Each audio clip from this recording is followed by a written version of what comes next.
Olá, está começando agora o Justiça para Todos. Confira os destaques de hoje.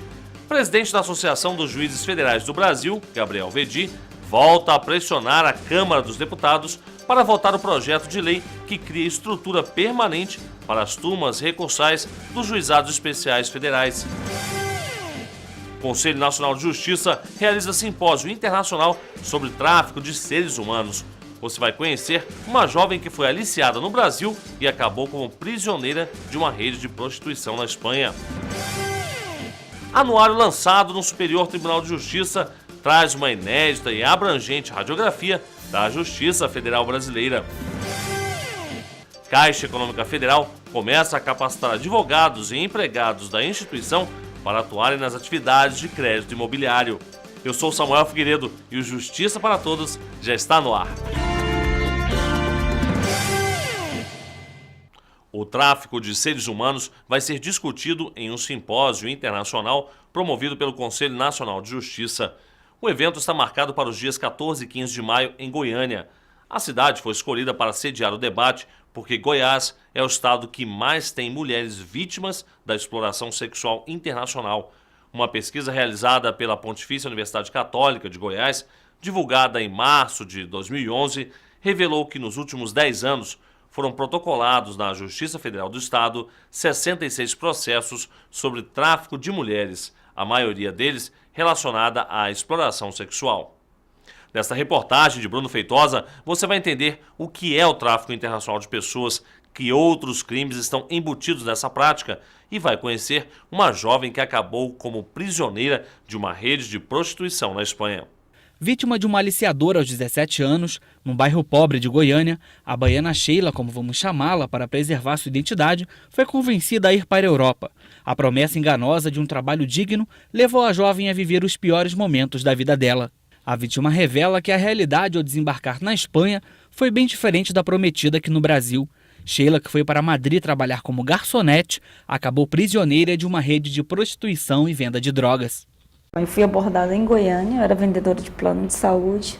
Conheci uma senhora, que fui abordada por ela, me fazendo uma proposta para viajar para a Europa. Disse que lá ia ganhar uma fortuna de dinheiro e tal. E eu falei assim, aí eu comecei a enrolar ela, eu falei, não. Aí chegou um dia com muita insistência dela, aí eu falei, tá bom, eu vou. Ela arrumou toda a documentação e tal. Aí me falou, ele ligou para o rapaz na Europa, o dono do restaurante, segundo ela dizia que era um restaurante, pagou meu passaporte, mas quem dava as caras era eu, né? Ela só por fora, só no escondido que ela conversava comigo, me orientava o que tinha que fazer, o que eu chegava, né? E abordava e fazia para arrumar os documentos. Aí eu fui e tal, arrumei meu passaporte e fomos, né? Aí a parada da Europa foi de São Paulo a Paris, e de Paris nós fomos de carro. Não era um restaurante, parecia, mas não era. Era um presídio de prostituição, tipo assim, um bar. Parece com um restaurante, mas não é. Aí falava, aí por que a gente não queria os homens e tal. Aí me deu droga para me vender a droga. E eu depois comecei a me drogar, fiquei doida, tomei a droga e me coloquei a cachaça, bebi a cachaça, usei a droga, aí ele já estava reclamando porque eu estava consumindo a droga toda, eu comecei a reclamar que eu não estava ganhando nada com isso. Aí algumas meninas conseguiram fugir do local. Aí eu aguentei pouco tempo aí também, fui para Madrid, conhecida das pessoas novas. Aí comecei a trabalhar de vendedora, como vendedora autônoma na rua lá. Aí fiquei um tempo, uma temporada que eu nem me lembro do tempo agora. Aí voltei para o Brasil. O tráfico de pessoas representa hoje um dos mais graves problemas do mundo, pois esse tipo de crime organizado transnacional está fortemente ligado à exploração sexual, ao comércio de órgãos, ao tráfico de drogas e à mão de obra escrava. As comunidades onde a pobreza extrema, a desigualdade social, racial e de gênero são mais crônicas, costumam ser vítimas do tráfico internacional de pessoas.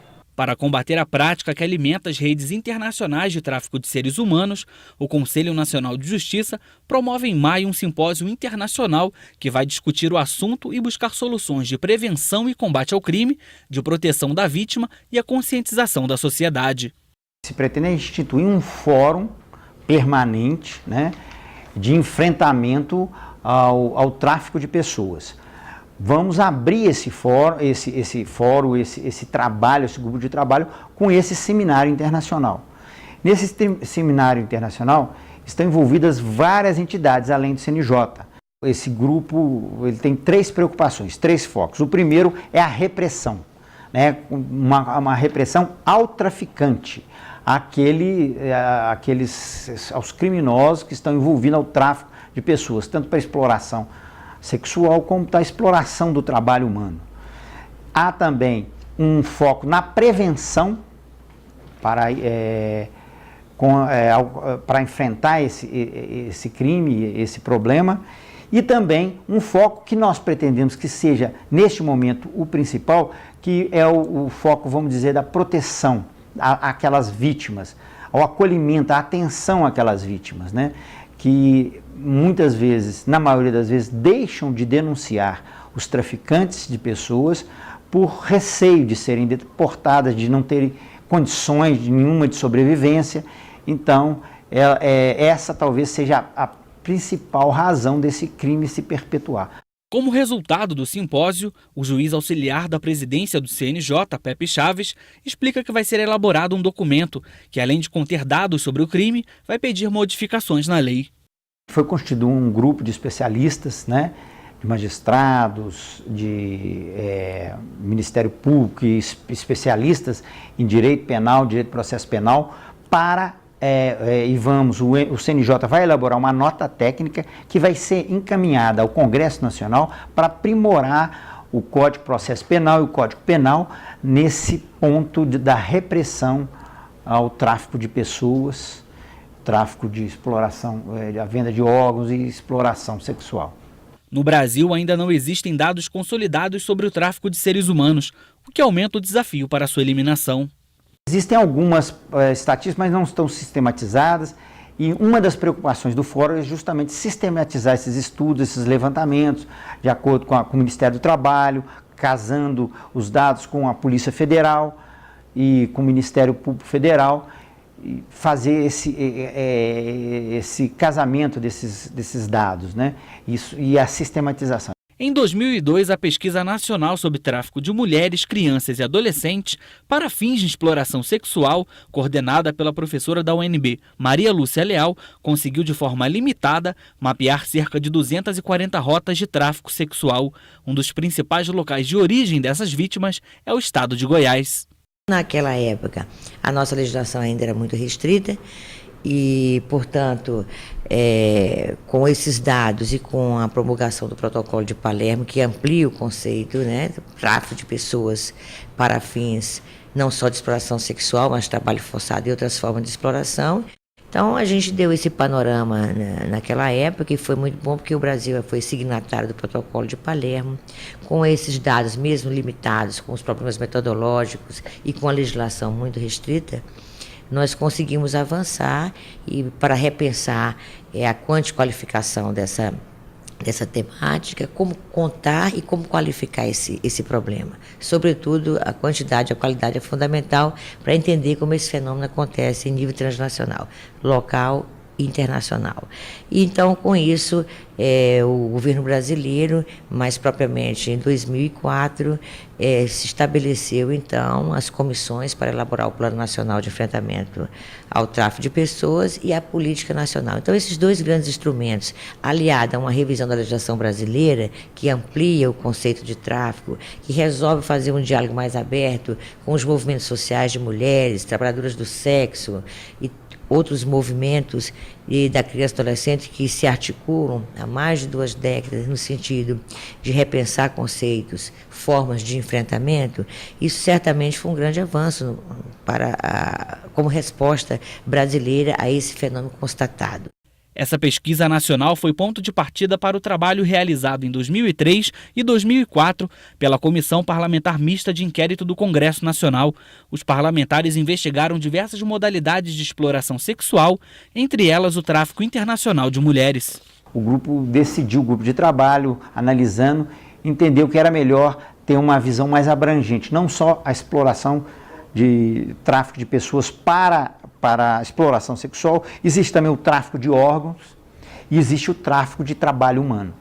Então, tem todos esses focos e todos vão ser enfrentados. E veja a seguir, anuário lançado no Superior Tribunal de Justiça traz uma radiografia da Justiça Federal Brasileira. E também o presidente da AJUF, Gabriel Vedi, volta a pressionar a Câmara dos Deputados para aprovar o projeto de lei que cria estrutura permanente para as turmas recursais dos juizados especiais federais.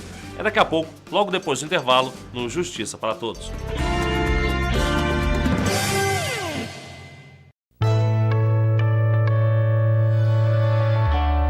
A Caixa tem uma rede de atendimento presente em todo o Brasil.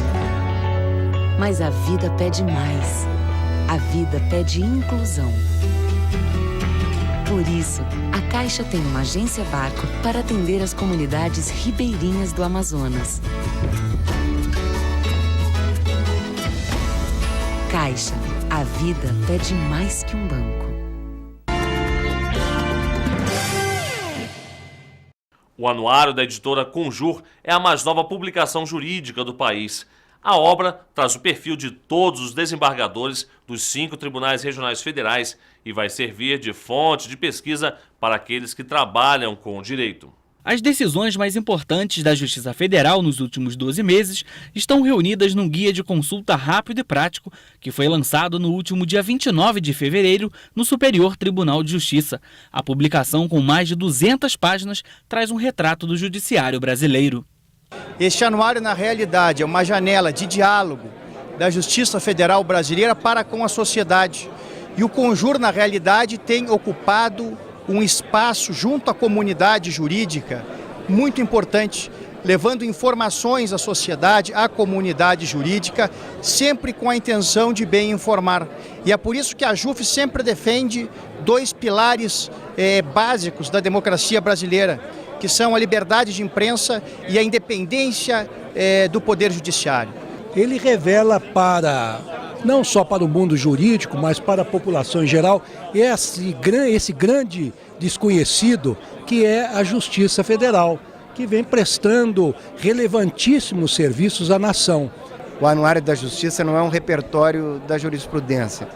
O que o Anuário faz é vincular algumas decisões importantes tomadas pelo tribunal a determinados juízes. Então, pode-se perceber num juiz uma orientação mais conservadora, em outro juiz uma orientação mais liberal. Lançado em 2007, o Anuário da Justiça surgiu como uma proposta de destacar o trabalho dos ministros do Supremo Tribunal Federal e dos tribunais superiores. A obra mostra que por trás de cada decisão existe alguém de quem se exige sabedoria, rapidez, energia e despojamento. A ideia do anuário surgiu de uma demanda que, trabalhando na Conjur, a gente percebeu dos próprios advogados. O advogado que atuava em São Paulo e não atuava em Brasília não conhecia muito bem como funcionavam os tribunais superiores ou o Supremo Tribunal Federal. E eles se ressentiam de informações nesse sentido. Aí surgiu a ideia de fazer uma publicação mostrando quem são os ministros dos tribunais superiores e do Supremo, o que eles pensam, como julgam, etc. E lançamos assim o Anuário da Justiça do Brasil 2007. A receptividade foi tão grande que nós decidimos começar a lançar anuários locais e regionais. Fizemos o Anuário da Justiça de São Paulo, do Rio de Janeiro, de Minas Gerais, do Rio Grande do Sul, mas a gente ainda não tinha partido para o campo da Justiça Federal. E também sentimos que havia uma demanda de informações sobre o trabalho da Justiça Federal e dos tribunais regionais federais. A procura pela publicação é tão grande que a editora Conjur dedicou uma das edições de 2012 à Justiça Federal.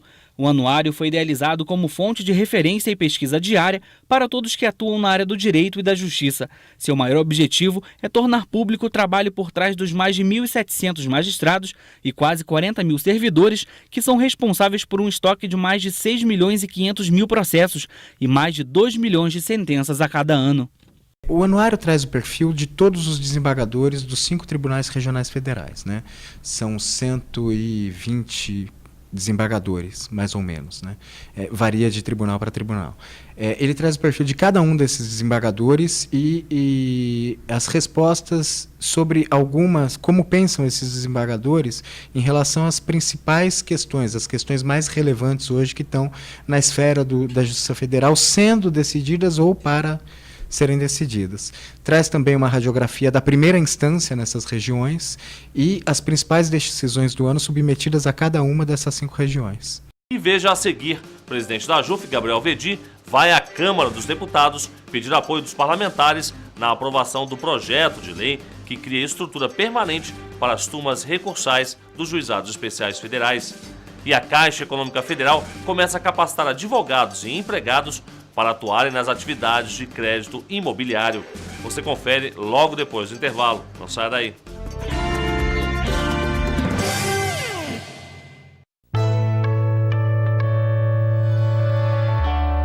A Caixa tem uma rede de atendimento presente em todo o Brasil. Mas a vida pede mais. A vida pede inclusão. Por isso, a Caixa tem uma agência Barco para atender as comunidades ribeirinhas do Amazonas. Caixa, a vida pede mais que um banco. O presidente da Associação dos Juízes Federais do Brasil, Gabriel Veddi, e o vice-presidente da JUF na 5ª Região, Najib de Melo Jorge, estiveram esta semana na Câmara dos Deputados para pedir apoio dos parlamentares na aprovação do projeto de lei que cria estrutura permanente para as turmas recursais dos juizados especiais federais. A proposta também cria os cargos dos juízes federais que irão atuar nessas turmas. O projeto de lei cria 225 cargos de juízes federais de turmas recursais de juizados especiais. Atualmente, não há cargo específico de juiz para as turmas recursais. Cada Tribunal Regional Federal indica magistrados de primeira instância para atuar nelas, assim como nos juizados especiais federais. Então hoje o juiz de uma turma, ele tem também a sua vara. Então ele tem que dar no trabalho da vara e na turma. Em alguns casos ele está exclusivo na turma, mas eu tenho que arrumar um outro para colocar na vara. Então essa a ideia do juiz de turma é uma ideia redentora. O PL 1597 de 2011 está atualmente na Comissão de Constituição, Justiça e Cidadania da Câmara dos Deputados. O deputado federal Lincoln Portela, líder do PR na Câmara, já entregou um requerimento de urgência para a matéria ser votada em plenário o mais rápido possível. Por isso, o presidente da AJUF, Gabriel Veddi, e o vice-presidente da associação na 5ª Região, Najib de Melo Jorge, estão pedindo o apoio de alguns parlamentares para votarem a favor da urgência. Além do líder do PR, os magistrados foram ao gabinete do deputado Guilherme Campos, líder do PSD, e do deputado Inocêncio de Oliveira, do PR de Pernambuco. Eu acredito que o presidente Marco Maia, obedecendo o critério que teve a assinatura de todos os líderes que cerraram na casa, só os projetos de alta qualidade é que tem essa possibilidade de todos os líderes assinarem. Eu tenho certeza absoluta e vou lutar para isso, para que ele possa levar o mais rapidamente ao plenário e a gente aprovar essa matéria que é do mais alto interesse para o Poder Judiciário, mas sobretudo para a sociedade brasileira, sobretudo os segmentos mais pobres, mais humildes do nosso país. Esse projeto já conta com recursos do governo federal, mas está demorando muito para ser aprovado no Congresso.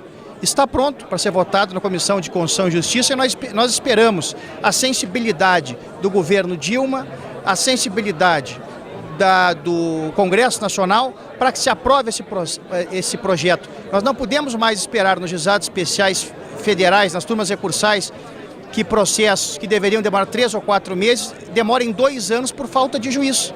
As turmas recursais analisam recursos de sentença ou de decisão do Juizado Especial Federal, que foi criado em 2001 para simplificar e agilizar processos mais simples e de pequeno valor da Justiça Federal. Mas, nesses 10 anos de funcionamento, os JEFs já acumulam cerca de 12 milhões de ações. O reflexo da ampliação das turmas recursais vai ser direto na população, que vai contar com uma resposta mais rápida e eficaz da Justiça Federal. Esse projeto de lei que vai ser um grande avanço no sentido de uma justiça mais rápida para a população brasileira, em especial a mais carente, aquela que litiga naquelas ações de até 60 salários mínimos. Após parecer do Superior Tribunal de Justiça, que definiu a legitimidade da Caixa Econômica Federal para representar o seguro habitacional, o banco está capacitando empregados e advogados para atuar nas atividades de crédito imobiliário. O destaque deste treinamento é a preparação do banco para exercer o papel de defensor do Fundo de Compensação de Variações Salariais. Por isso, a Caixa reuniu em Brasília um grupo formado por cerca de 200 pessoas, ligadas à Superintendência Nacional de Fundos de Governo, para participar de uma capacitação técnica para atuar na atividade jurídica de representação do seguro habitacional público. Nós tivemos um julgamento pela ministra Maria Isabel Galotti, agora em novembro, um recurso especial repetitivo, tem o número 1091-363, e que ele definiu a legitimidade para representar o seguro, essa apólice do Sistema Financeiro da Habitação. E ela entendeu, assim como toda a sessão, foi um julgamento por unanimidade, entendeu que a Caixa tem legitimidade para essa representação, que até então era exercida pelas seguradoras, mas elas atuavam apenas como prestadoras de serviços. E nós vislumbramos a necessidade de se uniformizar essa atuação, de ter um controle. E isso tudo por quê? Porque são recursos do governo federal que bancam, que suportam esse recurso, esse seguro. Porque ele não é um seguro de mercado, ele é uma garantia, na verdade, do governo para os contratos do SFH. Esse tipo de seguro existiu até 2008. A partir de então, a apólice foi extinta. Nós precisávamos capacitar nossos advogados e orientá-los. Eles não conhecem essa matéria, ela é nova, ela veio para a Caixa agora, porque isso exatamente estava com as seguradoras. Essa capacitação, os diálogos, nós fizemos rodadas de diálogos aqui. Grande parte das ações envolvem aposentadorias por invalidez ou morte, o que caracteriza o pagamento do seguro, mas a gerente revela que muitos desses processos estão fora das situações cobertas pelo benefício. Há casos até em que as pessoas já receberam essa quitação, estão buscando uma segunda quitação ou mais, enfim, existem irregularidades e que nós passamos a atuar e com essa grande responsabilidade de reverter, obter êxito e até reverter já casos já julgados, porque temos recursos do governo federal envolvidos. Grande parte das ações envolvem aposentadorias por invalidez ou morte, o que caracteriza o pagamento do seguro, mas a gerente revela que muitos desses processos estão fora das situações cobertas pelo benefício. Os pedidos são basicamente envolvendo aposentadoria por invalidez, falecimento, danos físicos no imóvel. Se o requerente atende às condições legais, não haveria problema algum. Ocorre que, em muitos casos, como nas ações normais de seguro, estão fora daquelas situações previstas, previstas para a cobertura. Então, é uma doença pré-existente, é um dano que, na verdade, ele é um dano decorrente do uso do imóvel, não é aquele tipo de dano que seja coberto por seguro.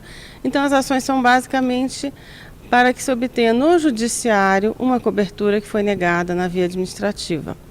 E o Justiça para Todos de hoje termina aqui. Obrigado pela sua companhia e até o nosso próximo encontro.